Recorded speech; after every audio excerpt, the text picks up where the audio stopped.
We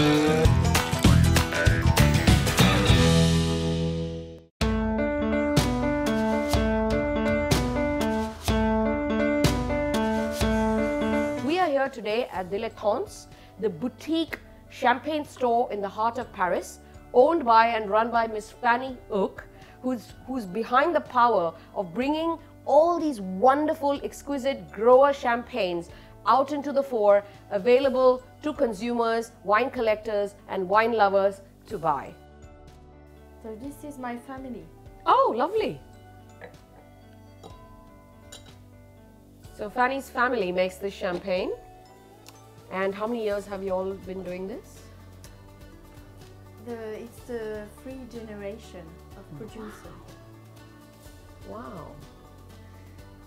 3 generations. Fantastic. So it's this called? one is from Heucq, my name. Yeah. And it's a pure Pinot Meunier, which is quite unusual. We are in the Marne Valley, so this region from Épernay and almost Paris. And we have a lot of Pinot Meunier, so we decided to make a cuvée 100% Pinot Meunier.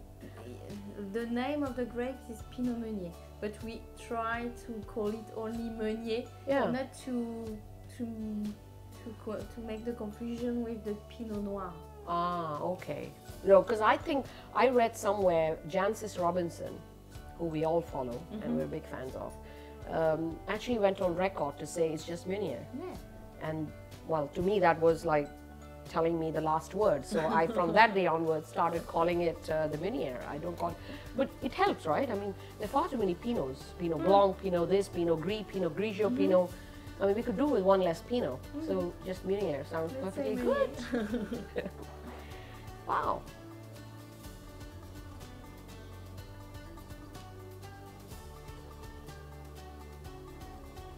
Lovely nose again. So this champagne is organic conversion and biodynamic, so quite natural. Oh, it's 100% organic and biodynamic. Is that difficult to do in the world of champagne? I mean, in the world of wines, it has its own set, but is it even more difficult or anything? Yes, it's very difficult because the region is very humid, cold, so we have a lot of problem with the weather.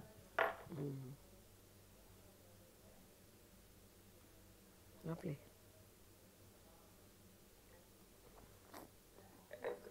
And this is an extra brut dosage.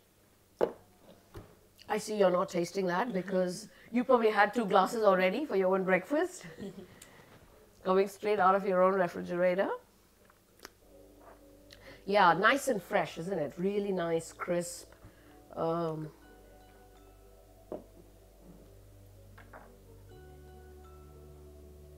Lovely, you know, like they call the traditional aromas of champagne, the apples, pears, you know, the hallmark sort of nose of a champagne, really coming through. A bit of pepper as well, white pepper.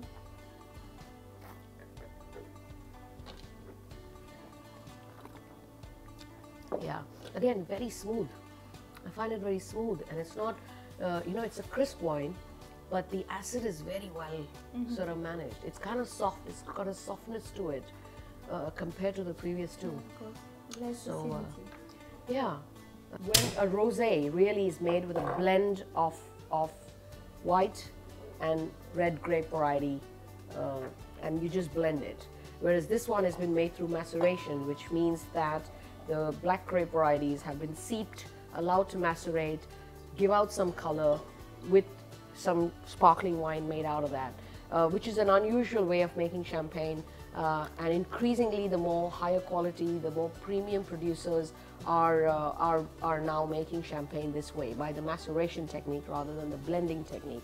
So would that mean this would be, because of its production technique, would that be more expensive as compared to a normal rosé, or not really? It's a little bit more expensive. It's in terms of aromas, it's more fruity, more gastronomic.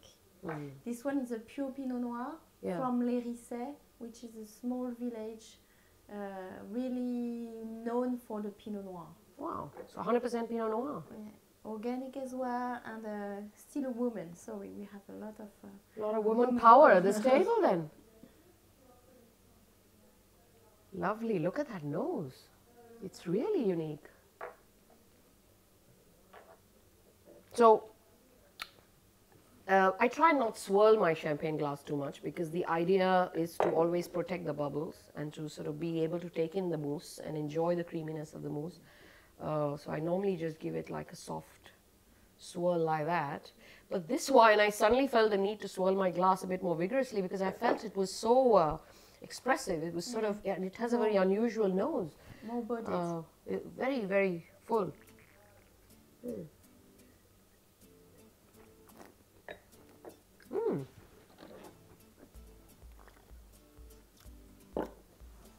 There is, so of course it has the red fruit, you know, the signature red fruit that you get. But there's something medicinal about this wine, isn't it? And I mean that in a good way, not so much the bad way, but there is like this, this herbiness, this, do you know what I'm saying? Yes. Like it's just, yeah, well, you could call it smoky, but I don't know. I'm something almost medicinal about this palate. So that was? Élise de Chane, Rosé de Saignée. Élise de Chane, Rosé de Saignée. Oh, lovely. Beautiful. Again, nice pink label. Not trying to be feminist, but, you know, most likely made by a woman. Yeah. So, oh God, this has been so nice. And we tried so many different things. There was a Blanc de Blanc, 100% Meunier, maceration technique with 100% Pinot Noir. And that was, again, a blend, right? A blend of Chardonnay and Pinot Noir. Pinot Noir. That was a really interesting spread of champagne. And Fanny, it's fascinating how you're at the center of all this, promoting, you know, I don't even want to say lesser known brands because they all really deserve to be right at the top.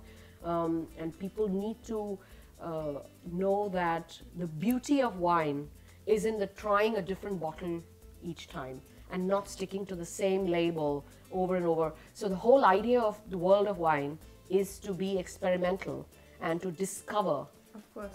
And we do that with wines, the still wines, but not so much with our champagnes.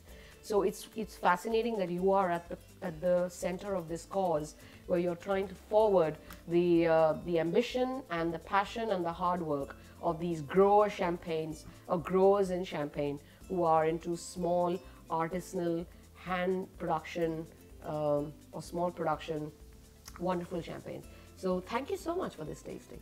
You're welcome. It's been Thank a you very privilege. much. It's been a privilege. Thank you.